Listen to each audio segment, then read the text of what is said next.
Hello and welcome to yet another edition of Yes 101's Visual Radio. For the Newsfirst team, I'm Dithmini De Silva. Newsfirst headline. Election Commission to declare presidential poll before end of July. Presidential term amendment gets green light. In news overseas, Biden admits Trump bullseye comments a mistake. And in tennis, Nadal warms up for Olympics with doubles win. The news in detail. The Election Commission is scheduled to declare the presidential election in Sri Lanka by the end of July 2024, according to Chairman of the Election Commission, Arimail Ratnayaka. Speaking to reporters, he emphasized the meticulous planning required in setting the date for the upcoming presidential election in Sri Lanka.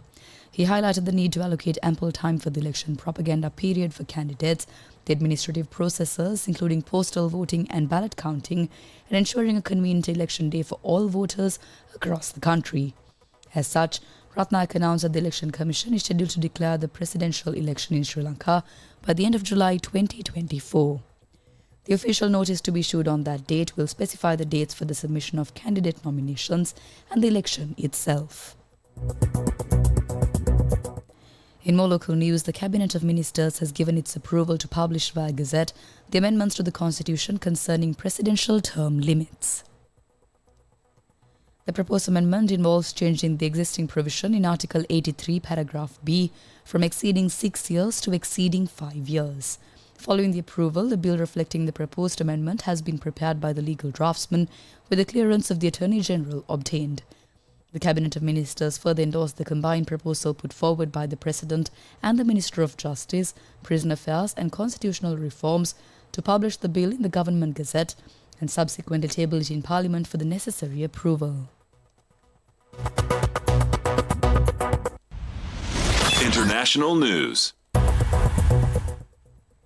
Joe Biden has defended his rhetoric against Donald Trump and cited why it was important in his first interview since the attempt on his political rival's life. The president said his campaign had a duty to clearly communicate the threat of a second Trump term, adding that his words were not the ones that needed to be tempered. However, he told foreign media that it had been a mistake to have said it was time to put Trump in a bullseye during a private donor call days before the assassination attempt on Trump at a Saturday rally in Pennsylvania. Sports news. In tennis, Rafael Nadal warmed up for his bid for another Olympic medal at the Paris Games with a doubles win at the Swedish Open as the Spaniard returned to competition for the first time since May.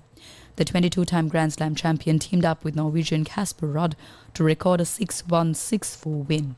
It was Nadal's first appearance at the ATP 250 event since winning the singles as a 19-year-old in 2005. And with that, we wrap up this edition of Yes 101's Visual Radio. For the Newsfirst team, I'm Dithmini De Silva.